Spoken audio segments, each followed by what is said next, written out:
Kalau kita bicara pandemi, mau kesehatan duluan atau ekonomi duluan? Saya pikir ini perdebatan antara mencari mana yang lebih dulu antara ayam atau telur gitu ya. Dan ini menjadi fenomena yang kemudian pertama kita perlu melihat kita belum tahu sampai kapan. Betul. Karena saya percaya dan Sobat Ngalir semuanya juga pasti percaya bahwa tidak ada satupun negara di dunia ini yang bersiap-siap menghadapi pandemi pada tahun 2019, 2020 atau bahkan sampai sekarang.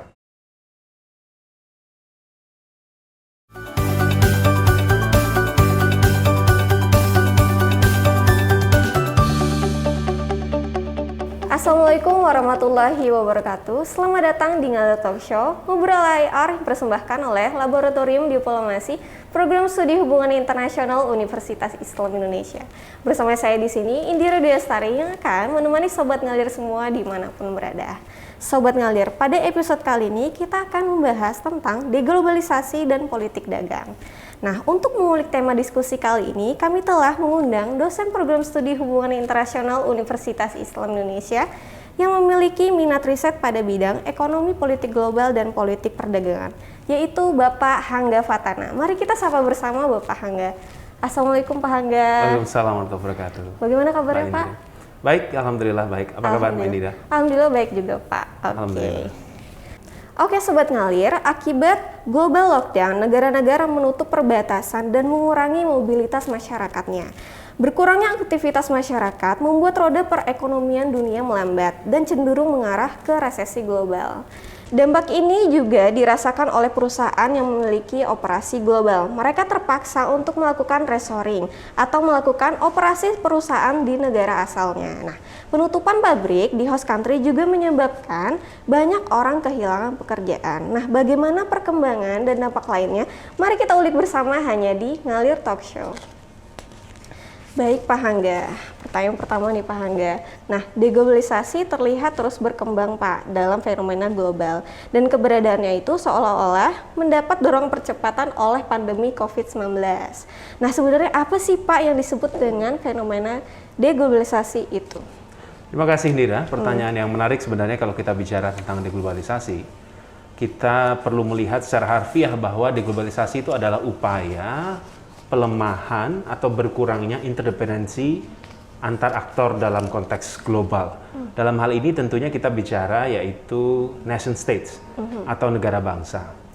Memang Indira tadi benar menyampaikan bahwa globalisasi yang berjalan dalam beberapa dekade terakhir semakin pesat dan sekarang kita melihat ada situasi di mana justru negara yang tadinya berlomba-lomba untuk membuka perbatasan, membuka mobilitas antar manusia, sekarang justru berpikir sebaliknya.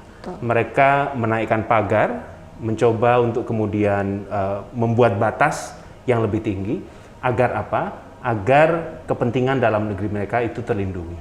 Jadi secara umum deglobalisasi banyak sejumlah ilmuwan yang punya definisi macam-macam, tetapi kalau bisa kita sederhanakan, upaya untuk melakukan pelemahan atau pengurangan interdependensi terhadap negara lain itu bagian dari fenomena deglobalisasi saat ini.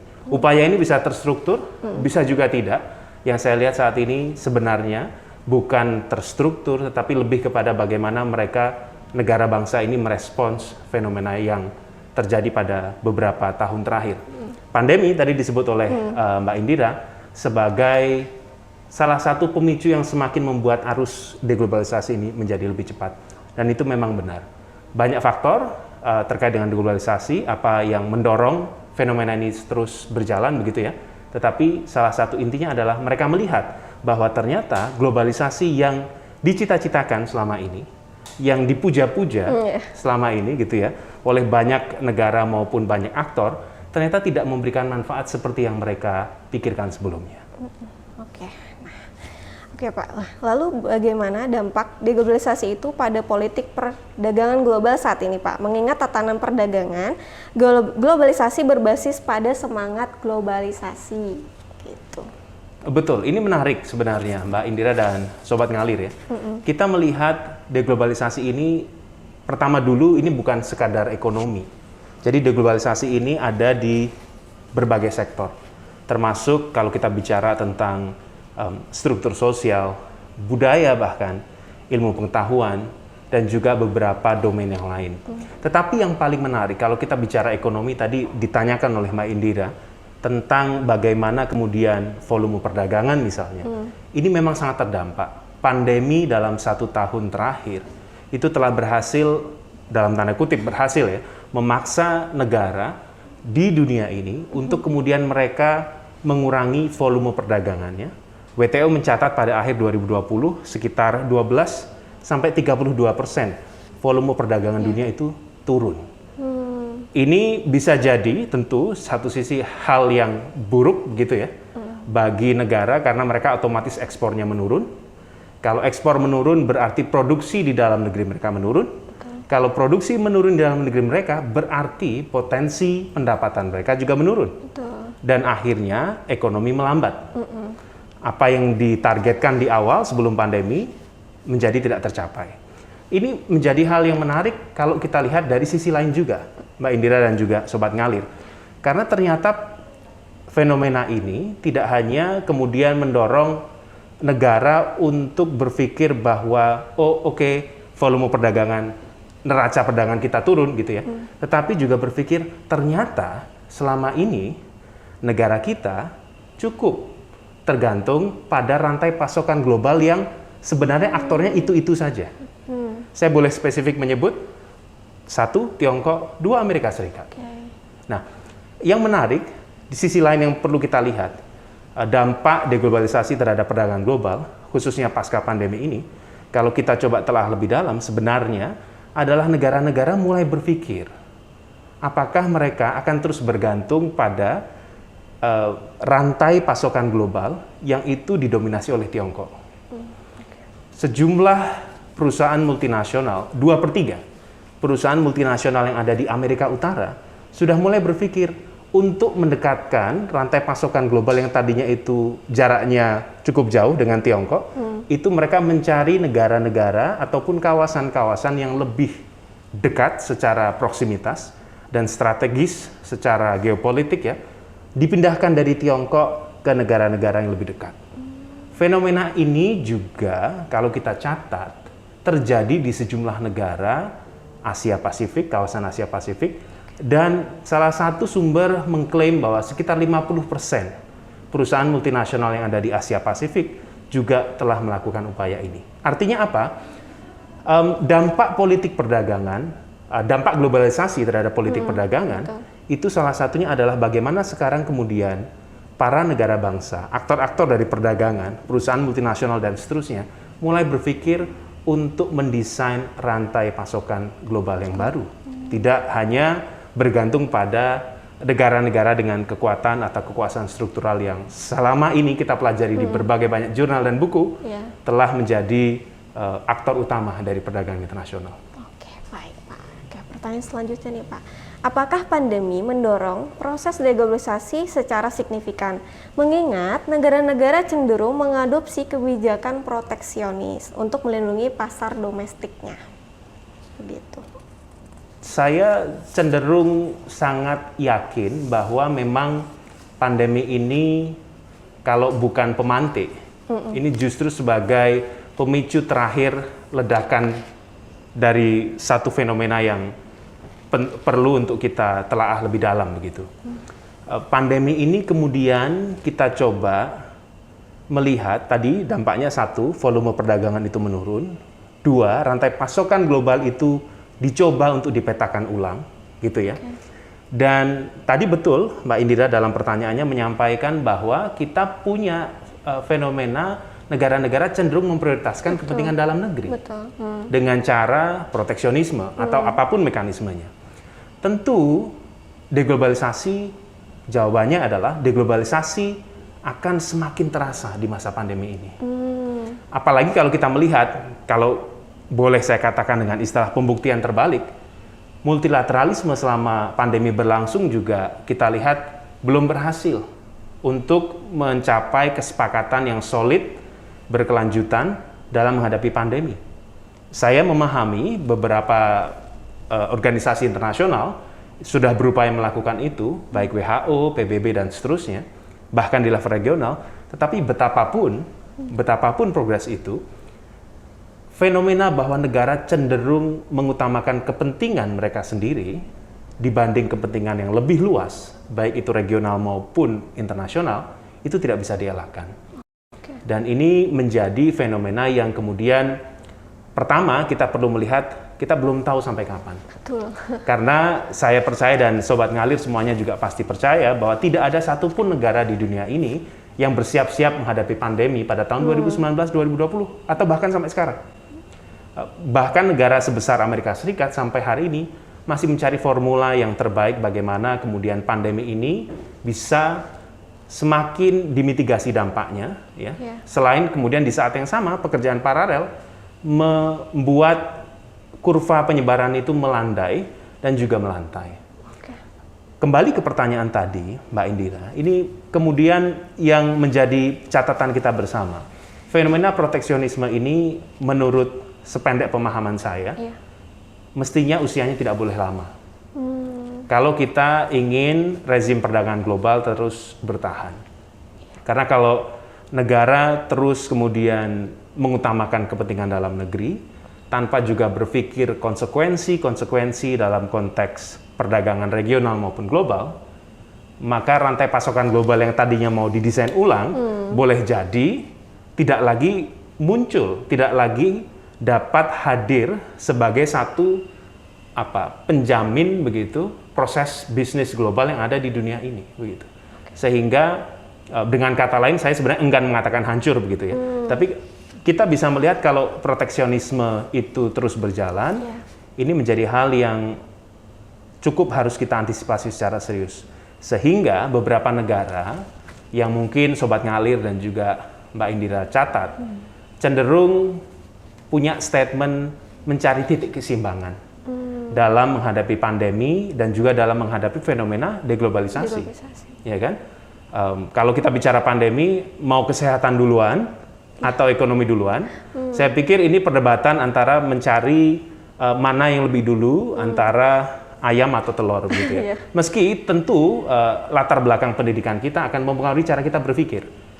Saya tidak sedang mengkritik yang mengutamakan ekonomi. Saya juga sangat bisa memahami dan sebenarnya juga sependapat bahwa kita harus mengutamakan kesehatan.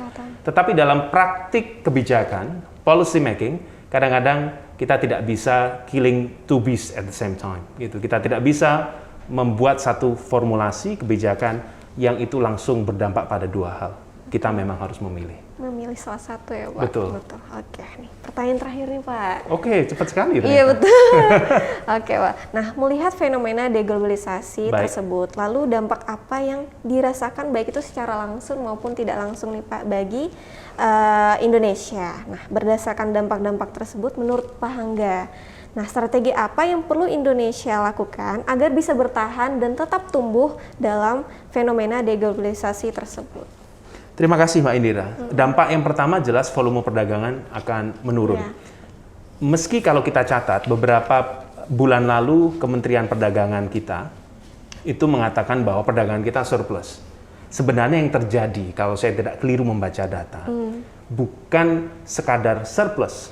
Surplus itu artinya adalah ekspor lebih tinggi dibanding impor kan begitu. Tetapi yang terjadi sebelumnya, sebelum pandemi berlangsung kan kita defisit perdagangan. Impor lebih banyak dibanding ekspor, ya kan? Yang terjadi karena volume perdagangannya turun, ternyata impornya turun lebih banyak dibanding ekspor. Sehingga terjadilah surplus. Jadi ini ada dua makna surplus yang kemudian perlu kita lebih teliti lihat. Yang pertama itu tadi, ya, adalah volume perdagangan menurun. Yang kedua dalam konteks deglobalisasi, kita juga perlu melihat kalau tidak dalam konteks ekonomi, sebenarnya deglobalisasi ini di luar pandemi juga banyak ditenagai oleh maraknya politik populisme. Mungkin Mbak Indira masih ingat kan, ada sejumlah negara, baik itu negara maju maupun sejumlah negara berkembang, yang mana kemudian pesta demokrasi mereka itu cenderung dimenangkan oleh mereka yang berpihak pada populis. Kira-kira begitu. Apa yang kita lihat di Filipina misalnya dengan Duterte, Bolsonaro, dan juga Donald Trump misalnya. Meski sekarang sudah ada Joe Biden, ini tidak bisa kita coret begitu saja atau kita exclude gitu ya, kita keluarkan dari gejala-gejala deglobalisasi yang muncul bahkan sebelum pandemi. Nah, sebenarnya kalau tadi kita tarik di awal, dampaknya apa saja kan? Karena ini pertanyaannya itu, kita tarik di awal tadi, sebenarnya deglobalisasi itu apa? Kalau kita kemudian melihat bahwa deglobalisasi itu adalah ekspresi kekecewaan para aktor, baik itu negara maju maupun negara berkembang, dalam melihat ekspektasi mereka yang tidak tercapai akibat globalisasi ini, atau dari hasil proses globalisasi ini, maka kita cenderung perlu untuk melihat bahwa apa yang terjadi dengan konteks politik populisme tadi, boleh jadi langsung atau tidak, juga dapat terjadi di negara kita. Gitu.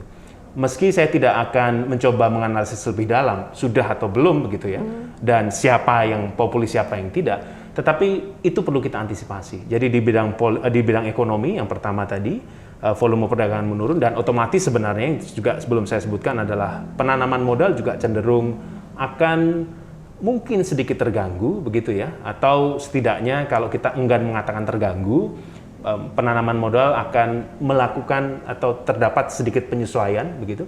Dan yang kedua, kita perlu melihat dampak jangka panjang, bagaimana kemudian politik populis menjadi semakin marak begitu. Dan yang ketiga sebenarnya bagi saya justru pada aktor yang lebih mikro, yaitu pada diri kita sendiri begitu, pada individu sebagai warga negara. Kita perlu melihat bahwa dalam konteks ini deglobalisasi juga secara langsung ataupun tidak akan mempengaruhi cara berpikir kita di masa yang akan datang. Saya lahir ya, dibesarkan dengan mimpi-mimpi yang dibentuk oleh struktur sosial saya yakin Mbak Indira juga, bahwa bentuk yang ideal dari generasi kita adalah yang punya wawasan global, ya kan? Definisi wawasan global itu kan sangat luas ya sebenarnya. Yang punya wawasan luas, bahkan kalau secara harfiah ya kita ingin mengatakan orang yang wawasannya luas rata-rata traveling dengan frekuensi yang cukup besar, gitu ya. Boleh jadi di masa mendatang pandangan ini akan berbeda lagi begitu. Meski belum terbukti, tetapi ini baru sekadar dugaan. Saya melihat deglobalisasi akan membuat individu juga cenderung mulai berpikir secara skeptis begitu tentang bagaimana dunia internasional di masa yang akan datang. Dan lebih dalam lagi sebenarnya ini studi yang sebenarnya siapapun bisa klaim gitu ya. Karena masih berlangsung dan boleh kita katakan perubahan akan sangat cair terus berjalan di masa yang akan datang. Tetapi yang jelas kajian ini juga kalau kita bicara jurusan hubungan internasional ya, saya lihat akan semakin intens di masa yang akan datang. Deglobalisasi, saya lupa tadi menceritakan satu hal, deglobalisasi itu juga memicu terjadinya decoupling. Jadi mungkin Mbak Indira dan Sobat Ngalir sempat mendengar decoupling. Decoupling itu dari kata couple, ya, yang tadinya menjadi couple, decouple. Ya. Siapa couple itu? Itu adalah Amerika Serikat dan juga Tiongkok. Yang tadinya mereka mitra yang luar biasa dalam konteks penanaman modal, dalam konteks perdagangan internasional. Pada era deglobalisasi ini mereka mencoba untuk detach. Meski ini perlu kita catat, sejumlah ekonom dan juga mantan pemimpin dunia begitu ya, tidak setuju dengan istilah decoupling ini. Mereka melihat bahwa yang terjadi saat ini masih sebatas pada deglobalisasi dan sebenarnya Tiongkok dan Amerika Serikat itu tidak bisa decoupled karena pada prinsipnya ketergantungan mereka sudah sangat tinggi satu negara dengan negara lain. Sehingga kalau boleh kita garis bawahi apa yang sudah kita diskusikan tadi gitu ya. Dampaknya secara langsung maupun tidak akan komprehensif baik di bidang ekonomi, politik maupun di bidang sosial, baik itu di skala makro negara, begitu ya, atau bahkan yang lebih makro lagi, sistem internasional, sampai kepada skala mikro individu. Ini akan sangat beragam dan banyak klaim, sehingga saya tidak ingin menyimpulkan secara solid begitu. Dan apa yang dilakukan pemerintah Indonesia saat ini setidaknya, kalau kita ambil petik satu, karena nampaknya tadi ada pertanyaan itu ya. Iya betul. Kita petik satu di bidang ekonomi misalnya. Bagi saya apa yang dilakukan oleh pemerintah Indonesia saat ini melalui Kementerian Perdagangan merupakan langkah yang tepat untuk kemudian kita bisa tetap survive di masa pandemi ini untuk tetap memiliki volume perdagangan yang tidak terlalu jatuh. WTO mencatat ya dengan penurunan pada tahun 2020 sebesar 12-32% tadi.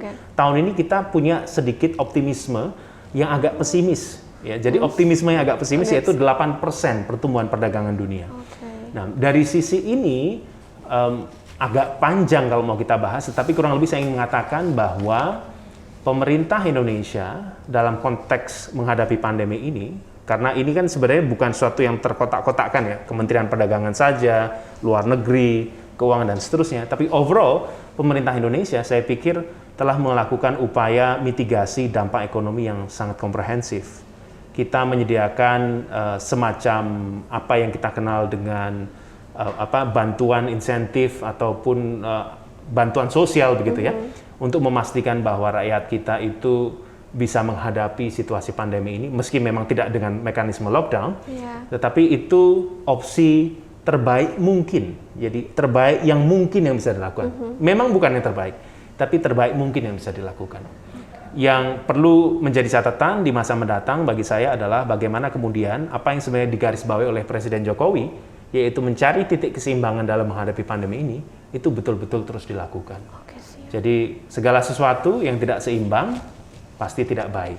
Dan untuk bisa seimbang, maka perlu dilihat bersama-sama, tidak dari satu sisi, tapi dari banyak perspektif, cara pandang, dan mudah-mudahan kita bisa keluar dari pandemi ini dengan baik ya. Amin. Dan dalam waktu yang tidak terlalu lama. Oke, baik Pak. Sungguh diskusi yang menggugah wawasan ya Pak Hangga. Mudah-mudahan. Semoga dengan keterbatasan yang ada saat ini tidak menjadi penghalang dan justru bisa menjadi kesempatan untuk berinovasi lebih bagi aktor penggerak perekonomian negara. Nah, saya ucapkan terima kasih kepada Bapak Hangga. Sudah diundang, terima kasih banyak. Iya, sama-sama Pak yang sudah berkenan untuk berdiskusi mengenai deglobalisasi dan politik dagang di Ngalir Talk Show. Oke, baik. Oke, Sobat Ngalir dimanapun berada, sampai di sini dulu episode kali ini. Kami akan hadir dengan episode menarik lainnya. Untuk itu stay tune terus di Ngalir Talk Show. Jangan lupa untuk like dan subscribe channel kami. Sampai jumpa di episode selanjutnya. Saya Indira Sari, pamit undur diri. Wassalamualaikum warahmatullahi wabarakatuh.